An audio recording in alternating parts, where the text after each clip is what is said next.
We've lined up the top stars from Hollywood and from all over the world to entertain you on a giant screen with the few colorful motion pictures you've been hearing about and reading It's about. showtime, folks.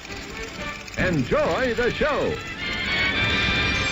We're delighted to have you with us. They're driving theater.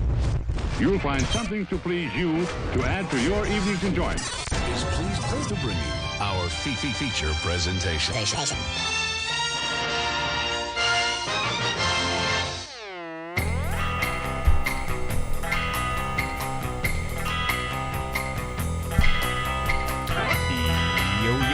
Yo. What's going on, everybody? Welcome to the Drive-In Speaker Box. I'm your host, Bo, the boom operator. And that's when you say things. Oh, yeah. I'm slick doggy the grip. I was just still getting so tickled by yo. You know, I'm having fun over here on the sound box. It's 2022. It's a new year. We're back. On. Vince coming in with the weeb sticker emote. Oh yeah, we got some new emotes that Vince has already discovered. He's one of our tier 3 or whatever subbers. There's another one in there somewhere. I think, I don't know if it got approved, but there's. I was busy. Sometimes I feel like we needed a weeb emote. Yeah, you're gonna get hit with it a lot. No, I bet I'm not. We'll see. But anyway, it's 2022. I figure we needed some new stuff. So. If you're listening or viewing, thanks for the resub, yeah. Vince. We've got some fun treats for the guys down on Twitch. But if you are listening to this in an audio-only format, you can always join us live. And you can always join us live. We're on Facebook, Twitch, and YouTube Live every Monday night, Central Standard Time, 8 o'clock p.m., and we sit here and talk about movies. So welcome to 2022, you guys. Drive-In Speaker Box, here we go. We can get some of our own up-and-comers and subscriptions. Oh, he unlocked the other emote. There it is, the up-and-comer emote. Got all the Drive-In Speaker Box goodies. If you've been watching the show for a long time, you'll get some of those speaker box isms, and some of these emotes will make sense. So yeah, I was up here. I was really bored. I was putting away Christmas decorations because, you know, Pinpoint here in Northwest Arkansas, it's my bar downtown. We had several seasonal changes. We went from, you know, Halloween in October, then in November we went straight into Christmas in mid-November, and then we just ran out of that. That the last week after Christmas we converted over to New Year's, so we did like a whole blue theme and everything. And I've just been up here a lot, so I made some emotes. You know, got to do what you got to do. But anyway. Welcome to 2022. Last week, I didn't really get a chance to see any movies in the theaters because we'd seen them all. Our local theaters didn't have anything new except for that new Michael B. Jordan movie, and that was it. There was a Hindi movie, but didn't get a chance to see that. No, I didn't have the 3 hours carved out in the schedule to go watch it. I did manage to, with this free time over the holiday break, because now that it's after New Year's, I took a couple of days to close the bar, and you know, we're cleaning and I'm doing some reorganization. But I was like, you know what, I got some time to watch some TV, so I watched all of season 4 of Cobra Kai. Nah, I'm mad jelly. I just got to start it. I didn't get to finish it. Well, you always got to finish it. You don't finish, or you don't. What is it? You don't start something you can't finish. Or what's the Cobra Kai way, or Eagle Fang way, or whatever it is? You're not very Eagle Fang, Jake. What are you talking about, dude? I'm badass. I drink Coors. Very Johnny Lawrence. It is very Johnny Lawrence, yeah. You're stuck in the 80s. Yeah. Let's see. Vince said over on Twitch, he goes, I wanted to tell Jake the Fathom events is not canceling the Betty White 100th birthday bash. In fact, I think it's probably going to be the biggest thing since sliced bread. Someone posted today that they had in their hands the like People magazine or whatever that was the 100th birthday issue. Man, that's sad. Because she passed 18 days prior to 100. So 99 years old. Years young. Yeah. Right after she had made her statements about how, like Ryan Reynolds never got over her and she was still a hot shit and all that stuff. So I'm pretty sure, like, I don't know who or if anybody had documented Betty White's last words, but I'm sure they were pretty badass. Like, everybody that exists, I think, that has access to media knows that Betty White died. We don't really have to, like, report this breaking news. Yeah, it was a sad day because it was like on New Year's Eve, man. And yeah, I was like, hey, welcome to 2022. Guess what? The most beloved old lady in the history of old ladies dies. It was. Vince says it was her late husband's name. She wanted to be with him. That's very sweet last words. That's pretty badass last words, I'd say. But Betty White, man, we don't need to go down a long laundry list of her incredible career because it started in like the 40s. She had her own TV show. She was kicking down doors, like pushing envelopes ever since, the 50s. Like, this lady was a pioneer in every sense of the word. And, I think officially awarded like a long time. She was awarded like the hardest working woman in Hollywood. She's been doing it for an eternity, and she was 99. It's not like one of those things we could go, oh my gosh, how did this happen? It's like, well, she's almost a century. That's pretty insane that she was even upright and until her death. I mean, what was the last project she was in? Like, I pulled up her IMDb a little while before the show, and yeah, I mean, she was in a TV series short. Like, she voiced the character in 2019. Like, geez, lady. Yeah, she was still doing appearances and guest hosting and things like that after that. So yeah, she's a beast. Sam over on Facebook says Gene Hackman has to be protected at all costs. What's Gene been doing these days? I haven't seen old Gene, Mr. Hoosiers. Gene Hackman. What was that movie he was in with Will Smith? And it was like Will Smith was Enemy of the State. Yeah, Enemy of the State.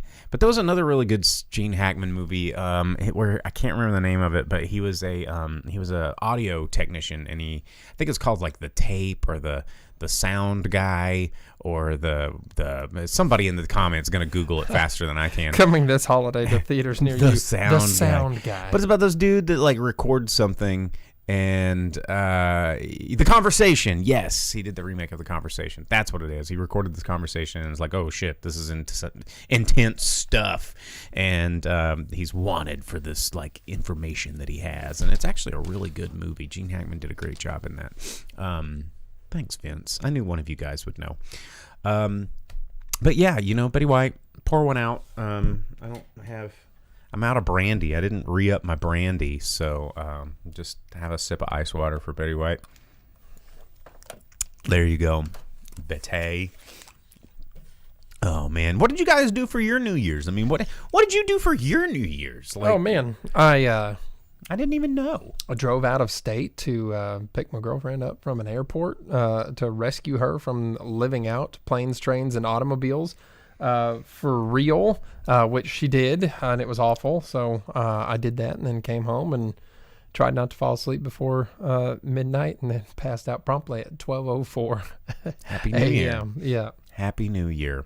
And then I woke up the following day to watch the Harry Potter thing since I didn't stay awake long enough to... My family watched that. I didn't get a chance to see it. I was a little hesitant about it because I was afraid it was just going to be, just 2 hours of member berries. I mean, in a way, but it's a lot more in depth than that. And there's a production value to it more so than other reunions. Like they did the Friends reunion for HBO Max as well, and it was they rebuilt the perk or something. Yeah, not quite the same level of interviews and production value. So. it just made me want to go to Universal Studios again. Like, it's been a long time since I've watched all the Harry Potter movies kind of from start to finish. Because there's just so many of them, like Star Wars, you can knock out 3 movies in like a weekend. That's not a big deal.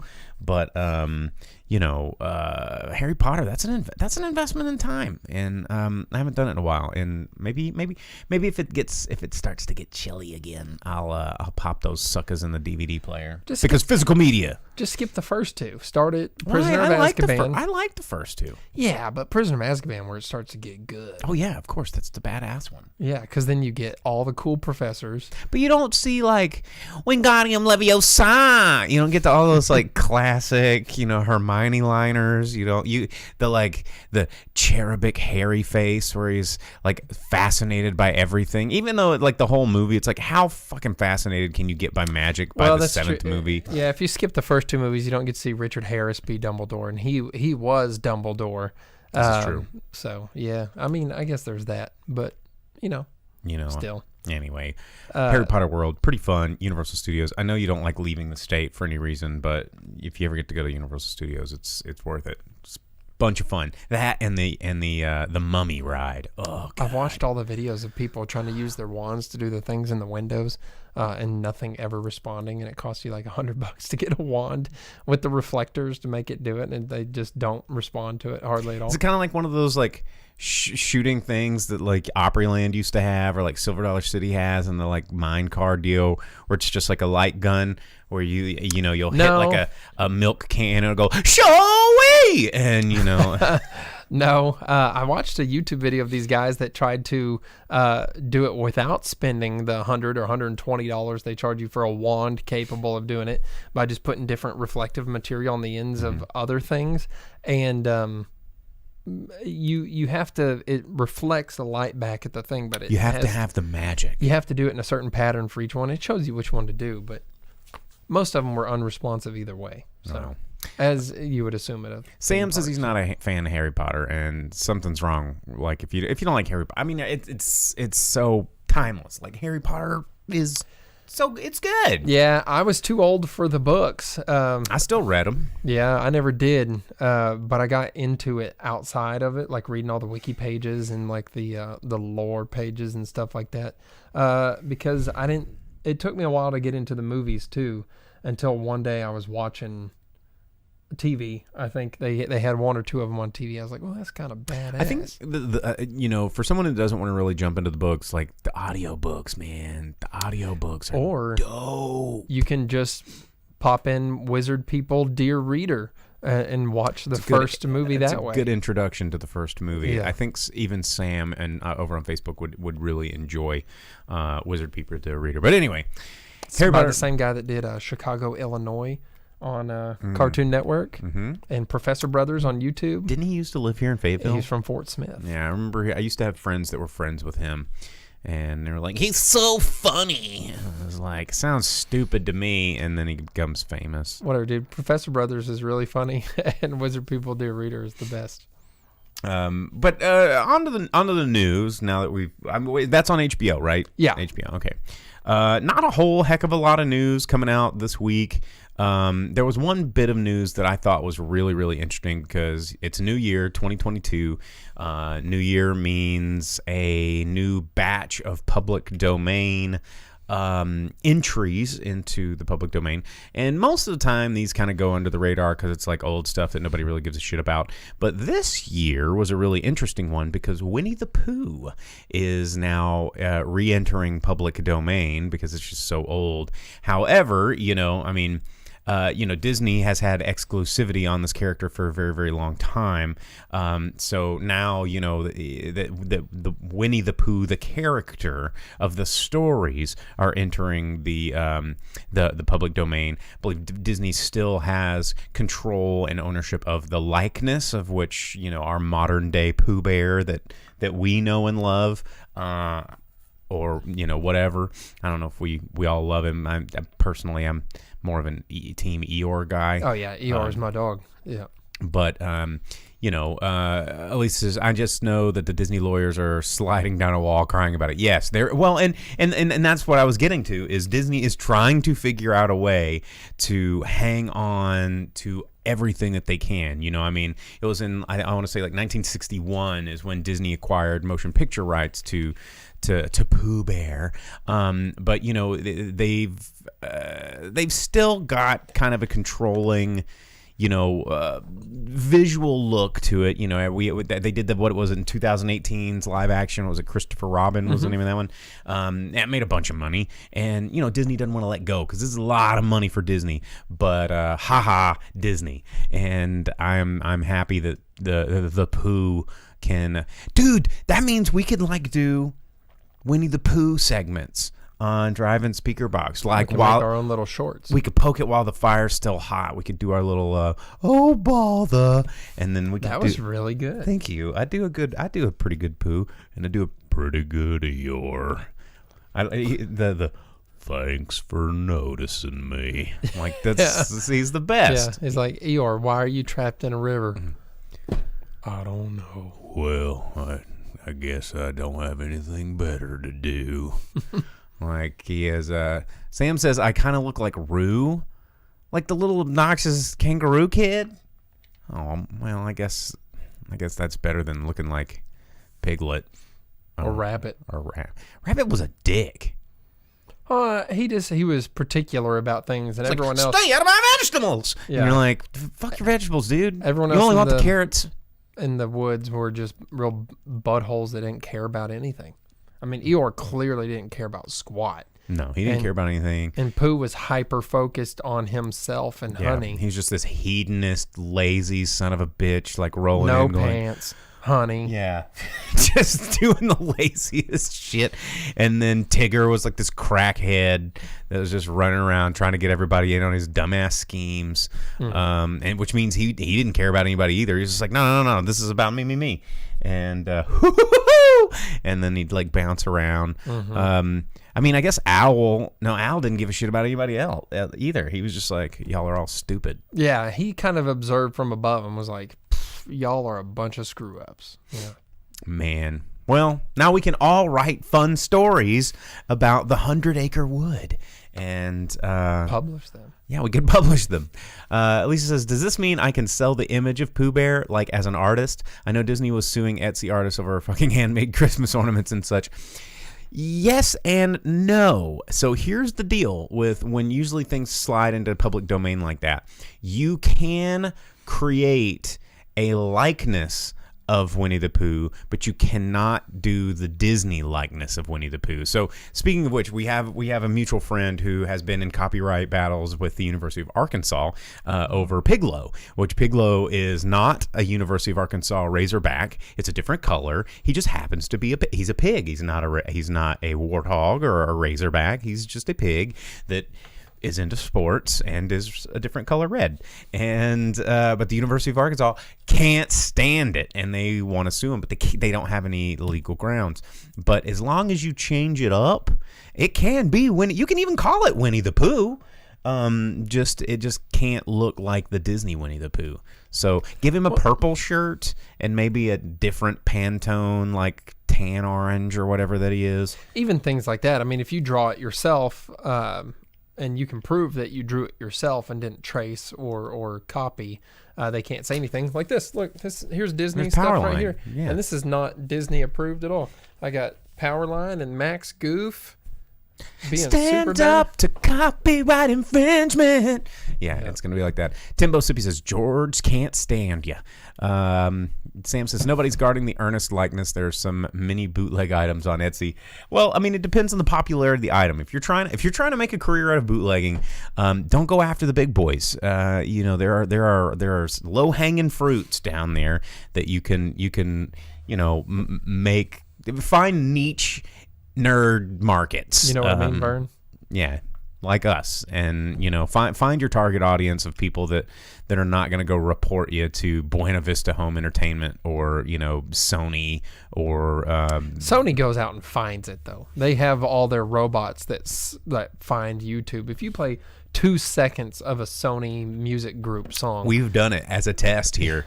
and we got the whole video blocked. Oh yeah, you mean the one where you played the trailer and I said, "Hey, this is a bad idea. Sony's going to shut us down." Like 2 days later, Oh, we did. Sony was like, "No." We got an email like that night. Sony does not mess around with that crap. Yeah, back in the days of the producer. Yeah. But yeah. So anyway, to answer your question, Lisa, you can use elements from those things, but just be careful, and don't make it look too Disney. So yeah, Winnie the Pooh Bear. What else was in the news?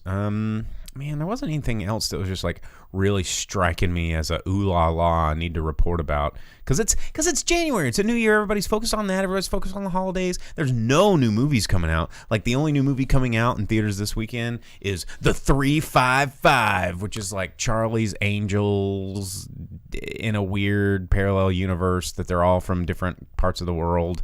There's a lot of names in it. It has a bunch of huge names, and it's a when a top secret weapon falls into mercenary hands, a wild card CIA agent joins forces with 3 international agents on a lethal mission to retrieve it, while staying a step ahead of a mysterious woman who's tracking their every move. Directed by Simon Kinberg. It's got Jessica Chastain, Lupita Nyong'o, Diane Kruger, Penelope Cruz. It's an all-star cast of who's who badass lady actresses that are going to just shoot guns and heist them up. And it's just heist movie. I'm not a big fan of heist movies for heist movies' sake. I do enjoy a good heist movie, but I don't like these world ending. I don't like high stakes heists. I like low stake heists, like a casino or a bank or a corner store, or going even lower and like breaking into some old guy's house where he's supposed to have a bunch of like antiques that are powerful or something. But he's blind and you messed up. And then you get You get basted. You get basted. Let's get basted, dudes. Bro, you're so basted right now. Like movies where it's all like the world hangs in the balance thanks to these 5 people that are not really qualified to handle this task, is always a little ridiculous for me. I mean, kind of like the A-Team. Like if the A-Team wasn't the A-Team, like the A-Team movie was fun in a way that it was just because it was the A-Team. But if they were to make that movie with not the A-Team and just be like, the action dudes, I'd be like, this movie's freaking stupid. Well, Vince says it reminds him of a female Expendables they're going to do called the Expendables. I really hope that that's not a real thing that they had planned to do. Oh, man. Yeah. The Expendables, again, only the first one was good, but the subsequent ones just got a little... Whoa.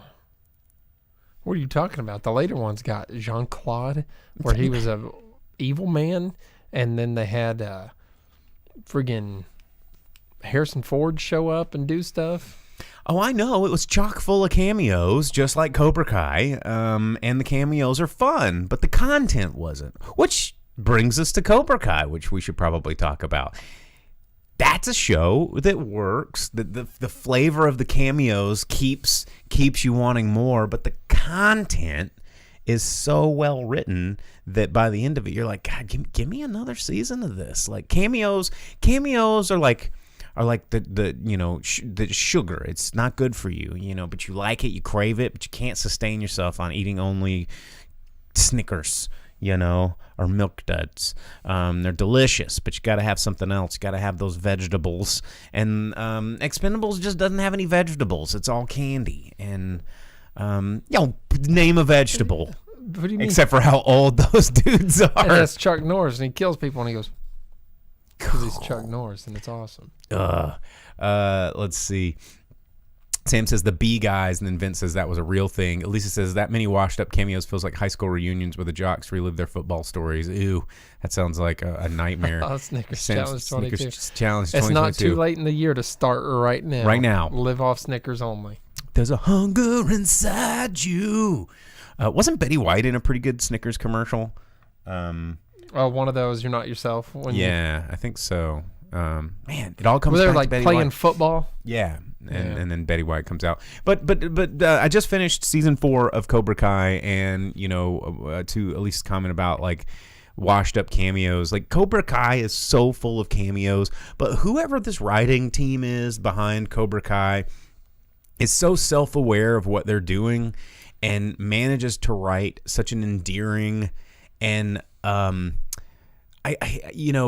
it's such an approachable storyline that none of these people have fantastic abilities, but they're in these ridiculous situations that the show even acknowledges how kind of ridiculous the premise was. Yeah. How everything was decided on a karate tournament. And then you watched the first episode. Yeah, I got started on it. Yeah, because the character that is the cameo for the season, he's like, man, the 80s was a totally different time. Don't you know how stupid it was for us to be like that back then? He's like, I was hopped up on coke all the time. I was doing crazy things. And I took it all out on a teenager. He's like, I terrorized a child, and for what? A martial arts tournament? That's crazy, dude. That's so stupid. And then he's like, well, think about it. And then he does think about it and then kicks stuff. And he's like, I'm back in. Mm-hmm. It's so good. But the show does these fun things like that to where it goes, okay, we're going to acknowledge that we're playing off of a story of which it happened in a brief moment in time and it got stretched out into 3 sequels. But now we're trying to flesh out a world where this might actually happen in, but we have to understand that this is kind of doesn't really work in the real world. Like all the time, LaRusso's wife just comments on how stupid it is. Every season, she's like the voice of real life. She said something to Daniel in this season where she goes, she's like, are there any more like Cobra Kai people from your past that are going to come back and destroy our homes? And he's like, no, but no promises though, and well, she's like, a child got through our window, and they look, it's like boarded up. It's like, it's kind of cool they don't just write off stuff like that they're like, hey, remember this happened, this is a thing. In season 3 had great cameos with like Chozen and Elizabeth Shue. Mm-hmm. Well, there are some other pretty fun cameos in this one. Of course, the big one is the return of Terry Silver from Karate Kid 3, which is, not a great Karate Kid film, but my God, I didn't realize how great of a villain Terry Silver was in those movies and still is. And I was pleasantly surprised at how they tied it together.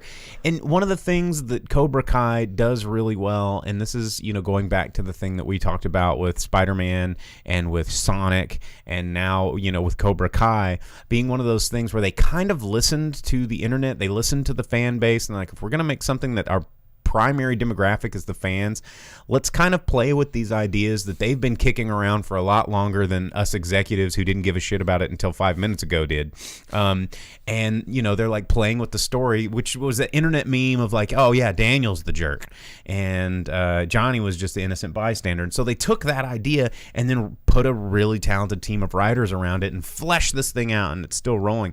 But one of the things that I like about this show is they, like any good, I don't even want to say like Shakespearean drama. If you want to talk about why Game of Thrones was really good and received so well by audiences, it's because every bad guy had a likable side and every good guy had a despicable side. And it made every...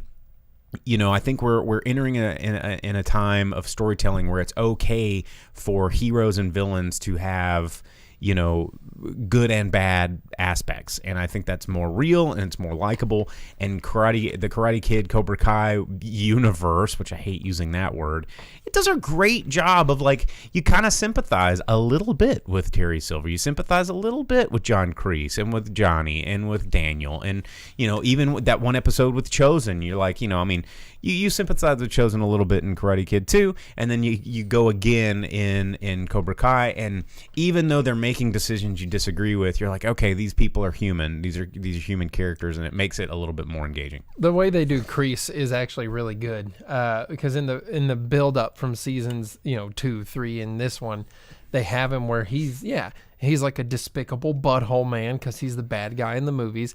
And then it's like, well, there's a reason for it. He suffered through Nam. This is what he lived through. They show flashbacks. Like, oh, man. He's just He's a product of misguided environment, dude and yeah. all that stuff, and he's just trying to make it because survival and Cobra Kai was the way, and then he goes right back to being just a super butthole. So it's like he gets to go back and forth, and he's like, redemption? No. Nah. Yeah, which is so good. And works so well, and he just manipulates everyone around him, and you're like, this guy's truly wicked. He is. John Kreese is not a nice man. Yeah. Cobra Kai is great. It's a good show. And also, I checked out The Witcher. I finished season 2 of The Witcher. It feels like season 3 at this point. I felt like this season dragged a little bit. I'll give you a little rundown of my Witcher journey. Henry Cavill absolutely crushes it as Geralt of Rivia, and he's really invested in this character. Said he's down for the 7-season arc that they want to do. He's on board, but I feel like the first season of Witcher captured something really interesting and fantastical about this world that did have a lot of swords and sorcery, because sword and sorcery is hard to do. I mean, I talked about it a little bit when I was reviewing The Wheel of Time first season, where the sword part's always easy. The sorcery part is always difficult to adapt to screen because it just looks so stupid a lot of the time when you're doing magic. Like, magic just looks weird when live action people are doing it. The more intense the magic, the more stupid it looks and the more checked out I become. But The Witcher somehow managed to reel a lot of that in and make it kind of cool by, I don't know, probably borrowing heavily from the video game adaptations of the novels and how the video game managed to use and visualize magic in that world. So they had a lot of stuff to go off of, which, The Wheel of Time only had a really bad first-person shooter game in the 90s. It was like Doom. It was really bad. Did you ever play Wheel of Time? Mm-hmm. Yeah.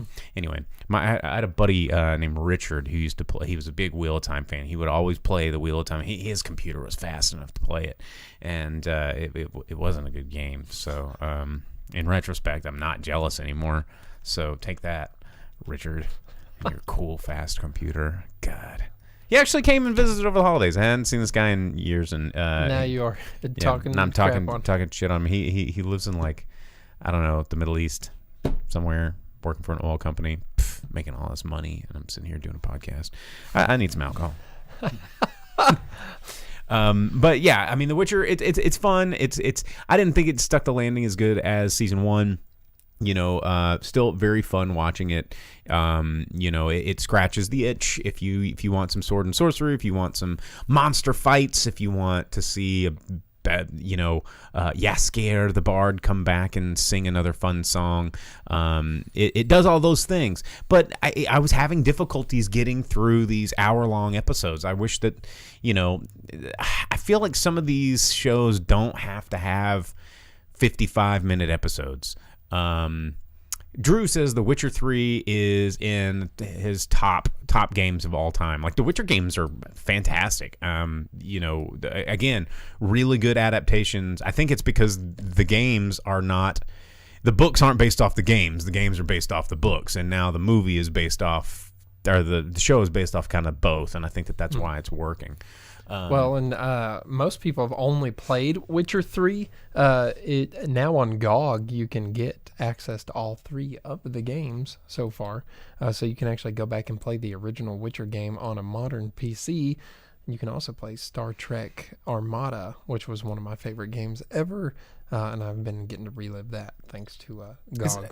Is that one where you control fleets? Or it's an RTS, yeah. It's like Age of Empires, but Star Trek. It's super badass. Did you build ships? Mm-hmm. Yeah, and it has a storyline that takes place after Deep Space Nine, and it has the voices of J.G. Hertzler. Dude, after Deep Space Nine, that's an intense time to be alive in the Federation. You wouldn't. Ooh, dang. Yeah, it has the Enterprise E with its Borg battle technology, because the Borg are a big enemy in it and everything. So everybody's a big enemy post Deep Space Nine. Yeah. You got the Borg showing up. You got the goopy people showing up. You got the lizard people that are controlled by the goopy people. You got, it's just bad news all around. Gamma Quadrant, Delta Quadrant, Beta Quadrant. Where's the Elite Force is also available on GOG, but not talking about Star Trek. Just saying, Witcher is available there if you want to play the first game, so you can get to all 3 games and have more Witcher experience. Yeah, more Geralt of Rivia experience. Anyway, it's out there. It's streaming. Man, I don't know. Is there anything else that's out there? Like, finally, everyone's just now starting to watch Don't Look Up, which I reviewed that like when it was I'd in been theaters. seeing everyone's Facebook post about like, oh, you got to watch it. You got to watch it. I watched that Harry Potter special, and since we already talked about it a little bit, it was on HBO Max. It's the HBO Max thing. They did really big production value. They rebuilt some of the sets and things for it, like Gringotts Bank and some of the halls in the castle and all of that there in Hogwarts and stuff. And they bring back all the actors and have them interview. Why didn't they just go to like Universal Studios? Like I said, the sets are already there. Yeah. Just like, sorry, we're closed for the day. We've got Harry Potter here, so... I mean, maybe they did. I don't know. I've never seen what the whole thing looks like. Hogsmeade's pretty dope. Yeah, but it's actually pretty good. And they talked to a lot of the actors, directors, all sorts of people to get sort of the inside track 20 years later. And it's a pretty interesting thing, actually. They did pretty good with it. It was Do better any of than them do magic? No, but they talk about it. Like Helena Bonham Carter talked about how she was the one that actually got to perform real magic on set, because they told her she needed to like point her wand at Hagrid's house, and as soon as she did the spell, they would press the blow up thing. So she was the one person that they got to point their wand and have something. That's got to feel pretty cool. Like, she said it did, and it was like actually pretty scary when they did it. Like, bam! Whereas everyone else was like, yeah, and then a green like, they're screen. like, cool, it's CG, and they're like, okay, but hers, they're like, point it, and we'll press everything will explode. Yeah, that's pretty cool. That's what making movies is about. Well, and they talk a lot about that, about the practical effects used, especially in the first couple of movies and stuff like that. Well, when you go back and you talk to or watch behind the scenes making of movies that were really high in practical effect value, like Jurassic Park is one of the big classics, where these reactions you get from the cast that make this movie so timeless. And you're like, my God, they're looking directly in the face of this thing, and it looks real, and it's there. It's because the shit was there, and it was scary, and a lot of these actors and these children were like terrified. They're like, okay, well, take one, action, and then a giant eyeball that none of them were prepared for, like, comes in front of the Jeep. I'd be terrified too. Yeah, like the tale of Vince's least favorite movie, Goonies, where they actually sent them down the water slide and into a set none of them had ever seen before. So when they fall into the water and like, and turn around, and all the kids turn around, ship. Yeah, and they see the pirate ship. Yeah, and it's like real excitement by a bunch of kids on set. But they like put them through a water slide for real, and then had them view the ship for the first time for real. That's pretty cool. That's pretty cool. I mean, and practical effects. One of the things when you see a movie where it's so CGI heavy, the eye lines. I mean, they work so hard, and a lot of them do a pretty good job. But it just, you can always tell that just something is not there in the room with them. And I don't. There's just never, so far, hasn't been a good replacement for, they've got the motion capture where it's some dude in a morph suit with balls taped all over his face, and it just doesn't. It doesn't just. You can tell. You can feel it. Vince said the Goonies. He doesn't hate the Goonies, just doesn't want to marry it. So what you're saying is that Goonies are good enough for you. I don't know. I think we've been changing him the years that he's been listening to us babble about old movies, and then eventually bringing up the Goonies. He's just drinking the Kool-Aid. Let's see. Velvet Santa says they need to bring back the Jim Henson workshop. Yeah, I mean, there's a lot of Jim Henson stuff that needs. I mean, that's still a thing. I mean, they did the Dark Crystal. The Jim Henson Studios are still alive and kicking. I mean, one of my friend Haley Duke works for Jim Henson Studios, doing puppeteering or puppeteering, puppeteering. I don't know how they did. Well, weren't we just talking about someone that made a Ludo coin, and it was good enough that they were accepted by Jim Henson Studios. Was that the people here at Shire Post Mint? Yeah. Yeah, my buddy Woody. Shout out to Woody over at Shire Post Mint. I went to high school with this guy. Really cool dude. Shire Post Mint, if you don't know anything about him, I'm giving him a completely free ad here. You can check them out at shirepostmint.com. They are based right here in the Ozarks, the Ozark foothills. They just moved into their new studio. They make all kinds of really cool licensed coins. They did a lot of licensed coins for Game of Thrones and for, a lot of other fantasy. Lord of the Rings. Lord of the Shire Rings. Post. Yeah. Yep. They actually built the whole Shire round. They have a round door on their studio and stuff. But they're really, really cool guys. Definitely support their store. If you like movie memorabilia, it's not all movie memorabilia either. They mint their own coins. And actually, if you ask them nicely, they'll do custom coins. Like they were actually going to do my pinpoint tokens, but he couldn't get the cost down because they're so artisanal. He was like, I can't get the cost down any lower than like 50, all of the dollars, 52 cents per coin. And I was like, well, I'm going to be selling them for 25 cents. So that math doesn't work. And he's like, well, fair enough. But we have been talking about doing some commemorative coins, some pinpoint coins and stuff. But anyway, Shire Post Mint, check them out. They're really cool. Friends of the Drive-In Speaker Box. And we were not paid for this message. So, what else, man? What did you guys see? It's kind of a slow week, man. It was a slow week. And I don't have any brandy here in the studio, and my Malort is so far away. I'm trying to use the Force. You don't need that. No one needs that. What do you mean I don't want that? What if I do want that? What if I really want that? That's what I said. No one needs that. Well, no one needs no one needs any of the shit that's behind us, but... Oh, hey, there's a Turbo Man back there. No one needs that.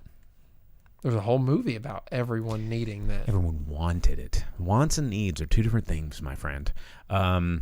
Velvet Santa asks about collector's plates. Is that have we collector's plates are a really interesting thing. You remember it was either the Franklin Mint, I think maybe it was, and there was these commercials all the time on TV, usually daytime television, aimed at Betty White's, where they'd be like, and you too, each month can get a new collector's plate with some bullshit, and it would be.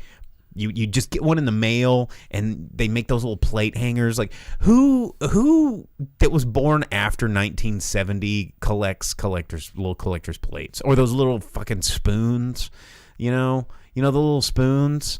Like who are these people, and when are they all get like? Is there like some Illuminati of like? Some conglomerate of Branson interested like tourist trinket manufacturers where it's like little thimbles, snow globes, little tiny spoons, collector plates, all that kind of shit, and those like that the grandmas have. Like, what are they going to do when all the grandmas die, or do just human beings when they hit like age 65 or older just go, God, you know what I need? Collector's plates. Like, how does that work, man?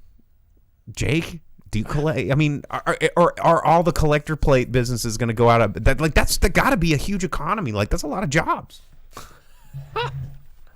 What? A lot of jobs producing collector's plates. If that was the case, they wouldn't be that collectible, right? No, none of this shit's that collectible. They're all made in factories. It's just we get tricked into thinking they're collectible.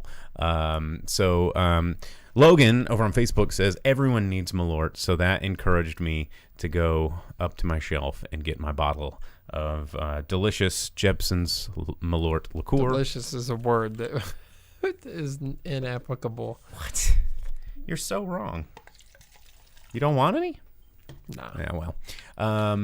Let's see. Cosmic Drew says, "LO, yeah, we see those at estate sales to sell on eBay here at the office." And I mean, somebody's buying them, but like, how long is that market going to stay viable? I think ones that have a subject matter that's collectible itself, like Star Trek or Star Wars or something of that nature. Well, I mean, says an old lady to another old lady, like, these plates are only going to go up in value. Like, I mean, at a certain point, there's a threshold of demand that you're going to completely destroy.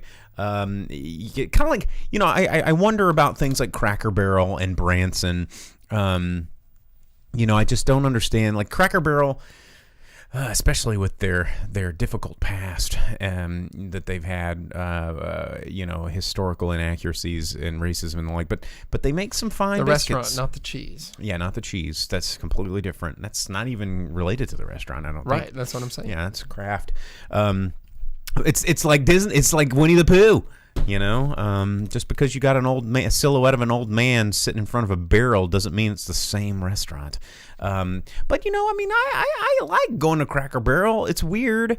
I thought only old people liked it, but I kind of like it because those old people were in my life. So am I going to become an old people and pass that down to like a younger generation of like dragging my like young people with me to Cracker Barrel, and they're going to go, you know what? This reminds me of my grandpa, and like forever grandpas get dragged in by their grandpas, and it's just this endless cycle of people like getting wrapped into old people shit. I don't know. I mean, seriously, how do these things... I'll eat anywhere that got French toast is all I'm saying. I just want to know how these things that old people like stay. How do they stay? Or Brahms. Who grocery shops at Brahms? Somebody does. I know. Who are these people? I mean, a lot of people go, who eats at Arby's and keeps that place open? Me, I eat at Arby's. And look at what I got for Christmas here.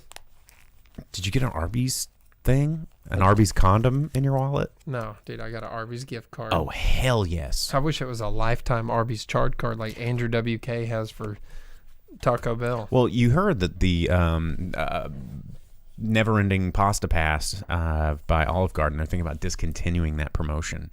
But they only that was sell. still a thing. Yeah, they sell a limited amount of them once a year. I was a Pasta Pass holder. First year. The very first year. I don't know how we managed to get one of those cards. It was like we had a room full of people. I was on stage, and we had a room full of people trying to refresh the page and get me a Pasta Pass. And one of our fans got through, and then I paid for the Pasta Pass and had it for a whole year. That was a very carb heavy year. But it was delicious, and it's really not all that. I mean, you have to go so many times to pay for that Pasta Pass, and I went to Olive Garden every week. Because that's what the math required of me to pay for that Pasta Pass, because that thing was expensive as hell. And I would always get the add-ons, like you always get the Italian sausage or the add grilled chicken, because that's like an extra $2 upcharge. So you got to make sure that Pasta Pass pays for itself. Oh, Vince threw away his movie pass card. Oh, why would you do that? You got to frame that. That's collectible. You want to hang up a collector plate? How about a collector membership cards? People sell their Blockbuster cards online now. Really? Like, yeah, dude. I've been trying to find a Blockbuster like VHS box, and they're on eBay for like $1,100. It's crazy. Drew says he's about to make some Alfredo. Might start it up early. Yeah, because when you hear your family. I don't know. Velvet said to ask how much a lifetime CC's card would be. I mean, if you're going to do a lifetime, usually the way those things work, you get one a week. That's if you win something. Like one time, I won free burritos for a year in a burrito eating competition at Qdoba, and what? It was the 2010s. What can I say? It was a wild time. But I came in. I came in almost first place. Like 8 black beans fell out of my. They did it by weight, and I had more black beans on my plate than Ryan, my opponent. But he won because, I mean, he deserved the win because he sat down and had a pitcher of beer afterwards, and I sat down and needed an enema and a stomach pump. But I got a year's worth of free burritos. But the way the prizes usually work is you get one a week. Like it's like a coupon card where you get one every week that you can go and redeem. So for a year, so I got 50 burritos or whatever it was, and it was pretty cool. But like after you eat yourself sick of burritos, the last thing you want to go do next week is go eat some burritos. Like how you ruined chocolate covered cherries for me, which was a gift I got every Christmas. I'm not knucking that. Why not? Because you ruined it for me. Yeah. Well, how many boxes did you get for Christmas this year? Because I got 2. I got 0. I'll give you one of mine. So Velvet Santa said that they have some blockbuster cases. We can have blank one, and it's Space Cowboys. Oh, heck yeah. I'll put it up in there. the background, yeah. I want a Blockbuster VHS box. Yeah, we need like a P.O. box here where we can go like, send us your gifts at P.O. Box 423, like Scruff McGruff or whatever. Always had a P.O. box. I had a P.O. box once and I never checked it. It's a pain in the ass. I hate going to the post office. You can do it anytime. They keep the doors open for the P.O. boxes. I know, but it's just like not my house. Velvet Santa said he had the Demolition Man screener VHS in it. Ooh, screener copies. Those are always fun.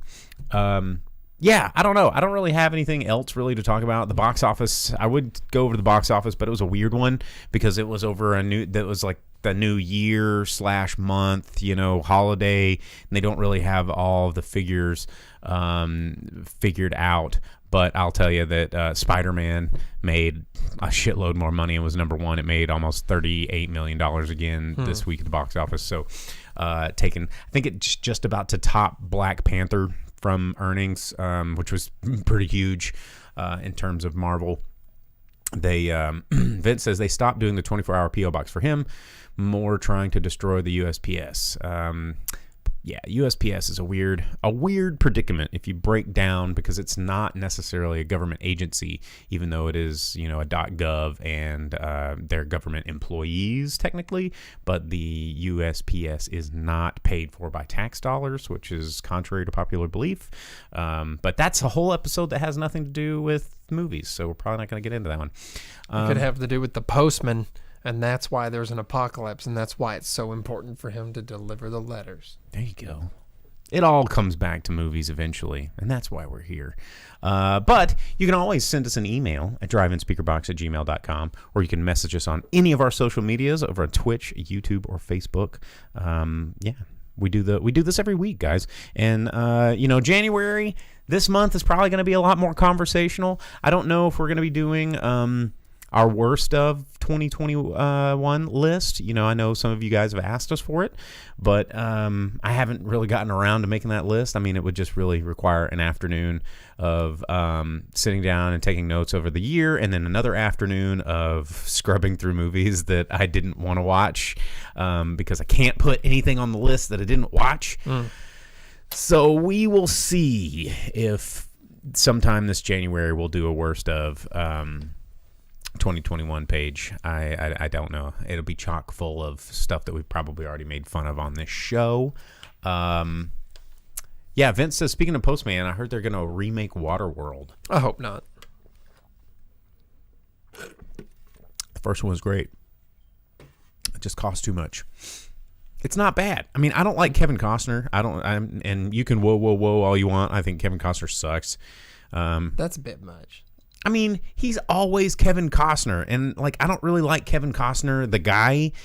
He's not that cool to me, and so having Kevin Costner in a movie doesn't really I mean, The Rock is The Rock in every movie, right? He's not acting; he's The Rock, but The Rock is cool, and so you're all right, I like seeing The Rock in this because everybody likes The Rock, and but Kevin Costner, what are you bringing to the table, dude? Okay, Tin Cup. What do you want? Dances with Wolves, I guess, was pretty good. The Untouchables.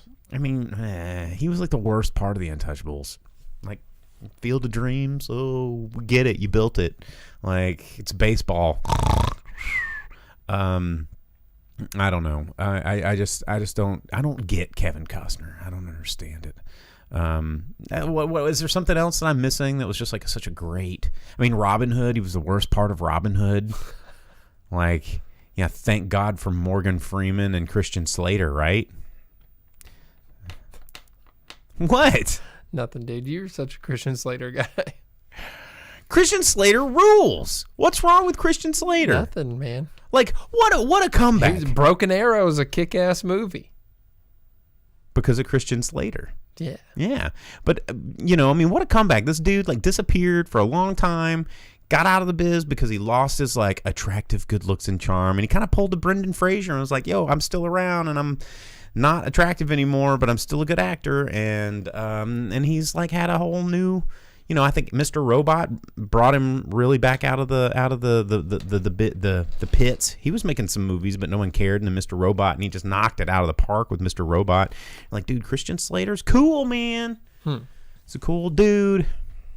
Dude. What's that radio movie? Pump Up the Volume. Yeah. You've never watched that one? I'm never just on my Slater kick. Oh, you should. It's a good movie. All right, guys. Well, we somehow managed to talk to you for an hour, so we're probably going to call it quits this week and get ready for next week. I'm not sure if I'm going to check out the 355. Maybe I will. Maybe I won't. Probably won't. I've got to go pick up. Oh my gosh, I got to go pick up a. You're gonna dig this. I'm picking up a new pinball machine. I'm driving to Kansas City on Friday. And I'm picking up a pinball machine, which is on my top 10 all-time pinball machines, and it is based off of a movie. You know, not all pinball machines are based off of a movie. Broken Arrow? No, it's not Broken Arrow, and it's no Velvet Santa on Twitch says it's Ghostbusters. It's not Ghostbusters. But who knows what evil lurks in the hearts of men. Yeah.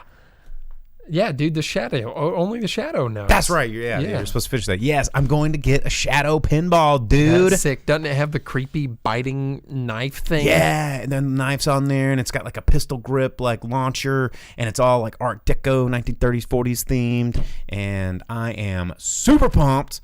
Gonna go get that this Friday, and it'll probably make its way down to Pinpoint in the next month or two.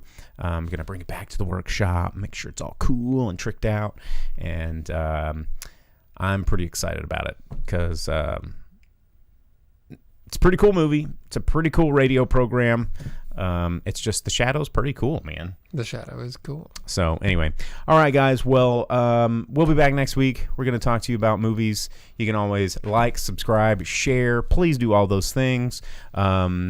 Subscribe if you're on Twitch. That's cool. You can unlock those fun emotes like Vince was playing with earlier in the program. Drew says, have a great night, guys. Until next week or when I see you in the hallway. Thanks to our downstairs neighbor, Drew, always tuning in. Everybody out there in the comments, we appreciate you guys tuning in, and we will see you guys next week. I'm your host, Bo, the Boom Operator. I'm Slick Doggy, the Grip. Adios.